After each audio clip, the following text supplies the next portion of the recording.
Hello and welcome. Today we are baking a cake and I did a voiceover, so like first voiceover I think maybe in a long time on this channel. So yeah, we're making a blackberry white chocolate and lavender cake for my sister's birthday, and I'm gonna take you through the whole thing in like 10 or so minutes. So if you want to watch me bake a cake, let's go.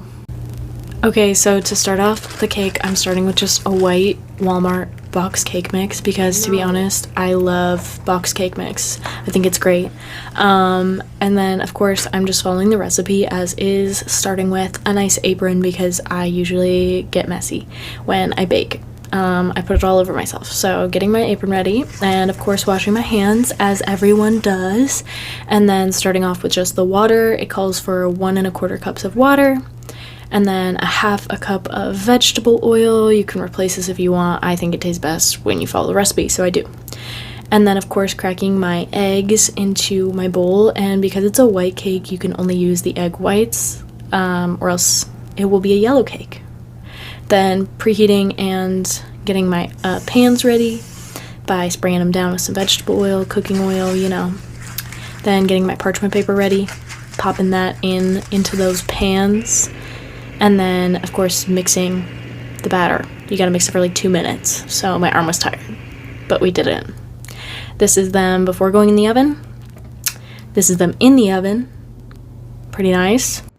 Okay, my cake is in the oven and I just changed into a cozy sweater and some actual pants instead of a sweatshirt and sweatpants because I have to go to the store to pick up frosting and a couple of ingredients because I'm really torn between doing a caramel banana cake or a lavender blackberry white chocolate cake.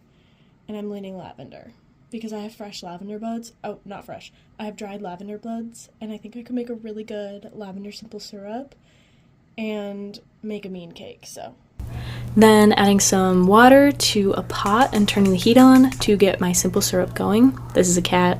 Hi, cat. Oh my gosh, he's so cute. Fit check. What do you think? And then going in with some dried lavender buds, I did a tablespoon of these into some boiling water and then sieved them off.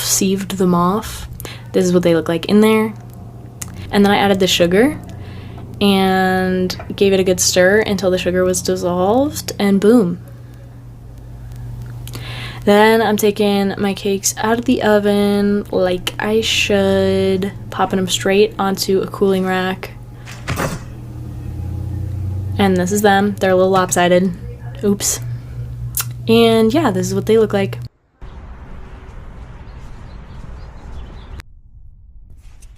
Okay, we're going to the store. Then I am just driving home with all my goodies and leveling off my cakes a little bit so that they are easier to frost. Look at that level. And then, of course, adding that simple syrup that we just made for some extra flavor and to lock in all of the moisture for each of the cakes. I do this for both of the layers once they are leveled.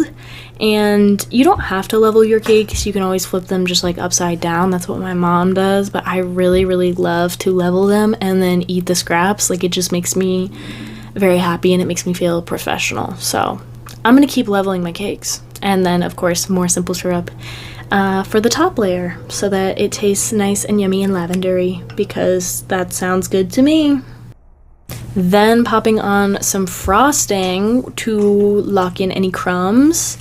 And then I'm using my trusty bench scraper to just flatten this out, which, okay guys, this is like my second cake, so like ignore the technique, okay? I'm not a professional yet.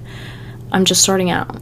And some white chocolate ganache is going to be one of the fillers for this cake, plus just some blackberry juice. So I'm letting the ganache sit and like melt or whatever. And then, of course, I'm pressing my blackberries, trying not to spray myself with blackberry juice, and then straining them through a really fine sieve to make sure that I get all the seeds out, because we don't want the seeds in there. To be honest, we don't. And then mixing up the ganache to make sure that all the white chocolate is fully melted and combined into one beautiful mixture. And then, of course, I am just taking some of that frosting that is also store-bought, by the way. I just like this frosting the best. It's one of the only frostings that I actually like. And I'm piping a nice border with my Ziploc bag, piping bag, I am piping a nice thick border, because this border is gonna hold some blackberry jam, and that stuff will stain so bad. So we need this border to do its job. We need it to hold in the jam, and we need it to hold in the ganache. This is very important. So I'm making it nice and thick. I'm going around the edge twice to make sure it's tall enough. So yeah, nice thick border. And then adding some of that blackberry like juice. It is so tart, and I didn't want to sweeten it at all. I knew that this cake was going to be sweet, and I needed the contrast of the blackberry to really like mellow it out a little bit. And I think I could have gone with even more blackberry, to be honest. I think I could have done even a little less ganache, made it a little less sweet, but it still looks really beautiful, and it was still a tasty cake. And then drizzling a little bit of ganache just throughout the middle using my spatula to kind of give it a cool pattern. And yeah, that is the middle. That's what it looks like. Very nice. Then it's time to do the scary part, which is adding the second layer. And every single time I do this, I am so nervous, and it is so scary because you never know what's going to happen. And you kind of have to act fast because it's cake. And I always drop it on crooked every single time. And then half the time, I move it like an inch and then leave it on crooked, as you can see. And then just using whatever frosting is left to like make a way thicker outer layer. I went crazy with the frosting on this cake, did too much, but I kind of loved it because this frosting is not very sweet. And I also just wanted to make sure the edges were fully covered, so I did that with the frosting. And I'm back with the bench scraper, guys. I'm back with my good friend, the bench scraper, to smooth out those edges as much as I possibly can. Which, this is a slow process. Somebody buy me a Lazy Susan, please. Because what the heck am I doing with this sheet pan? Do you guys like the technique here? Rate the technique. I think it's really very professional, if you ask me. Anyways, I then do the top, which is personally my favorite part to do, even though it's kind of hard when you don't have a Lazy Susan. But I do my best. I make it happen. You know, I combo my offset spatula with a spoon, a bench scraper, too much frosting, and then boom, somehow you end up with a cake. And then I take a little bit of frosting into these small dishes, and I'm gonna dye it a variety of colors, because my whole idea with this was to do that like Monet cake style that I keep seeing on Pinterest, and to try my hand at that. You'll see how it goes. To be honest, it did not go well, but I just dye these into small little colors and make them really vibrant. And then I grab my cake out of the freezer, pipe a nice beautiful border on it. It came out so nice, the border did. That was my favorite part. It gets better than this, I promise. But then I tried to do the Monet thing, and I regret everything because A, the frosting was too thick and it took too long. But that's the middle of the cake, and here is the finished product again. She's beautiful. It looks so good. Okay, so that's kind of all the footage that I have. I'm a little bit mad at myself that I don't have more of like an end product. Like I don't even have like more than that little picture in that 3-second clip of the cake that I spent literal hours on.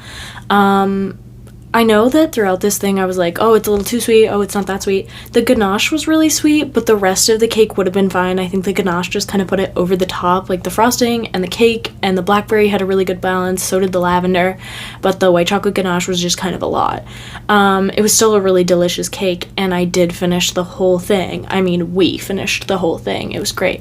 But like the decor, I did just like a nice piped edge and then some little sprinkles and some fresh blackberries on top with a little bit more of the like juice and then a little extra ganache on top. So it came out really beautiful. It looked really good. She loved the cake. She was very grateful.